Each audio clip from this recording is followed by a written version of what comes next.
Hey guys, Rusty here with another Ken video. So this particular one I wanted to look at Ken's Air EX Tatsu.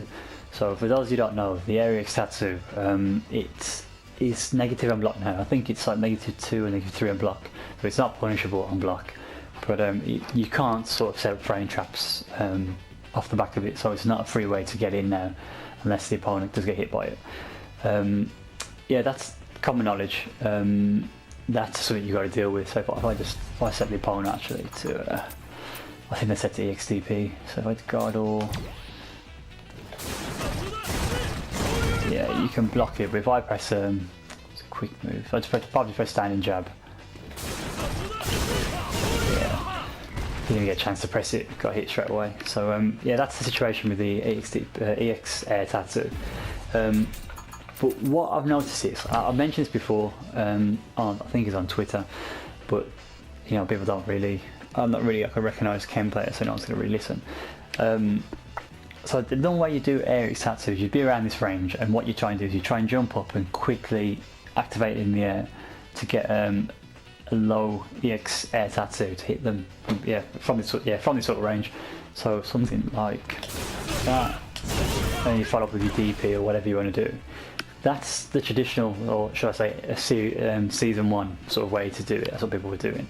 It's a good way to punish fireballs. So if the white Ken was to throw a fireball and you anticipated it, you can just quickly hop over it. Oops. So yeah, as they throw the fireball, quickly step over. Hopefully the recovery frames are long enough for you to get in. It probably won't work on an EX fireball, but a normal fireball for most characters, you will get the EX Tatsu to jump over it and land the hit free. But again, that involves anticipation, reads, and things like that. What I've noticed is, and it could be useful, it could be an absolute waste of time for you, but what I've started to do is, and I started to do this in season 1 actually, I don't really rely on I never really relied on the Air EX Tatsu, until, what I used to do was, I never used to use it, but then I used to pull it out of the bag towards the end of a match, where towards the end, towards a situation where the opponent didn't expect me to use it, and probably a bit of the fact that they forgot that it's part of the arsenal as well that I had to use during the match. So it was, yeah, sort of a surprise attack. But what I'll do is I'll be about this range and I'll jump in, and obviously a jumping attack from there is not going to land, is it? It's no way that's going to reach. You can't do anything up there.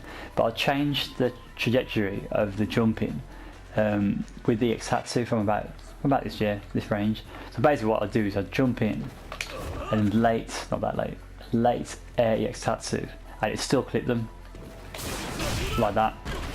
Now what happens is, again, it's just based on what I've seen in matches, it has a high success rate. I think the reason for that is because they don't expect anything to happen from that sort of range. They're probably walking forwards to put pressure on, or walk forward anti-air, but they don't anti-air from that position, from that distance. So yeah, it basically what it says on the tin, it seems to work for some reason. Probably higher level characters, level players, sorry, it won't work on. They'll probably be wise. Well, I don't know. Maybe they'll be wise to it, maybe they won't. I don't see many Ken players doing it online, but it seems to be working for me, especially like I said, clutch moments at the end of a match, where they're being very defensive and looking at their options. They must see the jump in and just think, oh, you know, I'm going to do something. I'm going to throw a fireball. I'm going to do something, because they can't do anything to me from that range. But yeah, he's changing it, and you're changing the jump trajectory. But in terms of follow up, it's a bit. If you can dash forward from that range and follow it up, but it's not something that I've practiced, if I'm honest. So something I've got to try out. But you can get so from that range again. Sorry, apologies. So my execution is very lacking.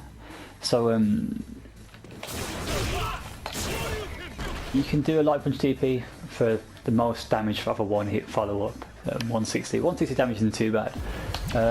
You can dash forward and get heavy punch DP as well. I think you get a bit more damage off that. What's going on?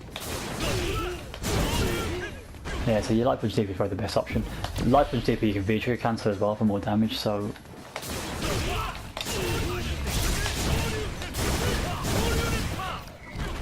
potentially it's a good way to get damage. I mean, I can't lie to you, I've not done something like that before because I'm not using the dash after it lands, but I'm going to start implementing that into my game and see if it can boost the damage from the jumping EX Tatsu. Again, just to recap, it seems to be a good way to use it because it's to use the EX Air Tatsu now because of the nerfs and because people are actually very good at anti-airing it. It's a different way to throw it out, and it seems to be getting good success rates for me. The only other option you got for it as well is you have to dash is a grounded EX Tatsu, so you could do. Does it even work? I've not tried it, but let's try again. There you go.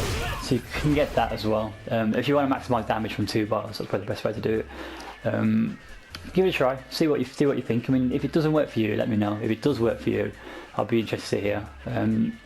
It's just another sort of way to get in your opponent's head, especially if you're not abusing the EX Tatsu throughout the match as well. So yeah, just let me know. Give me a shout. See if it's any good. If it's not, just let me know and I could stop doing it. But I'll let you know as well if it's still working for me. But like I said, the last few matches I've clipped people with it like every time, and it's been doing that from the end of season 1. So there's something about it that does seem to work. So yeah guys, hopefully that's been useful as usual. I shall catch you later.